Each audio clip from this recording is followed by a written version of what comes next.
Hello friends. காம்கா medical appointment வந்ததுக்கப்புறம் எத்தனை மணிக்கு நம்ம வந்து மெடிக்கல் போகணும் அண்ட் வந்து என்னென்னலாம் கொண்டு போகணுன்றதை பற்றி நம்ம இந்த வீடியோவில் பார்க்க போகிறோம். ஓகேவா? ஸோ காம்கா மெடிக்கல் அப்பாயின்மெண்ட் கொடுத்துட்டாங்க அப்படின்னா அதில் முக்கியமாக நீங்கள் பார்க்க வேண்டியது ஒர்க்கிங் டேஸ் என்னென்னன்றதை செக் பண்ணிக்கணும். நெக்ஸ்ட் வந்து அட்ரஸை கரெக்டாக பார்த்துக்கணும். ஓகேவா? ஸோ அட்ரஸ் கரெக்டாக பார்த்துங்க. ஒர்க்கிங் டேஸ் வந்து சண்டே கண்டிப்பாக இருக்க மாட்டாங்க. மற்ற டேஸில் மட்டும் தான் நீங்கள் போகிற மாதிரி இருக்கும். அதையும் கரெக்டாக நோட் பண்ணிக்கோங்க. நெக்ஸ்ட் வந்து பார்த்தீங்கன்னா மார்னிங் ஒரு 10 o'clockலாம் போனீங்கன்னா ஒரு பெட்டரான டக்குன்னு சீக்கிரம் முடியும். இன்கேஸ் இல்லைனா 11 o'clock 12 o'clock கொஞ்சம் லேட் ஆனாலும் பரவாயில்ல, போகலாம். 12க்கு முன்னாடி போகிறது பெட்டரான ஒரு இதாக இருக்கும். சரியா? காம்கா பொறுத்த வரைக்கும். அதுக்கப்புறம் என்னெல்லாம் கொண்டு போகணும்னு பார்த்தீங்கன்னா அப்பாயின்மெண்ட்டோட ஸ்லிப்பு கண்டிப்பாக கொண்டு போங்க. அதுக்கப்புறம் ஒயிட் பேக்ரவுண்ட் ஃபோட்டோ ஒரு 10 காப்பி எடுத்துகிட்டு போங்க. ஒரே ஃபோட்டோ யூஸ் பண்ணுங்கள்.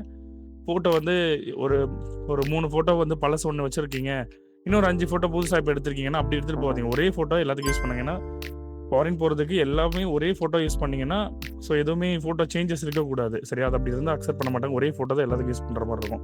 ஸோ 10 ஃபோட்டோ கொண்டு போங்க. ஒரிஜினல் பாஸ்போர்ட் மஸ்ட்டு, கண்டிப்பாக ஒரிஜினல் பாஸ்போர்ட் கொண்டு போகணும். ஓகேவா? So appointment letter, original passport, white background photo மறக்காமல் கொண்டு போங்க. பேமெண்ட் வந்து பார்த்தீங்கன்னா ஒரு சென்டர் பொறுத்து பேமெண்ட்ஸ் வந்து சார்ஜ் பண்ணுவாங்க. ஒரு சில சென்டர்ஸில் 5,500, 6,000, 8,000, 9,000 வரைக்கும் மேக்ஸிமம் சார்ஜ் பண்ணுவாங்க. ஸோ வந்து நீங்கள் ஒரு 10,000 கொண்டு போனீங்கன்னா ஒரு பெட்டரான ஒரு கைக்கு வந்து கரெக்டாக இருக்கும். சரியா?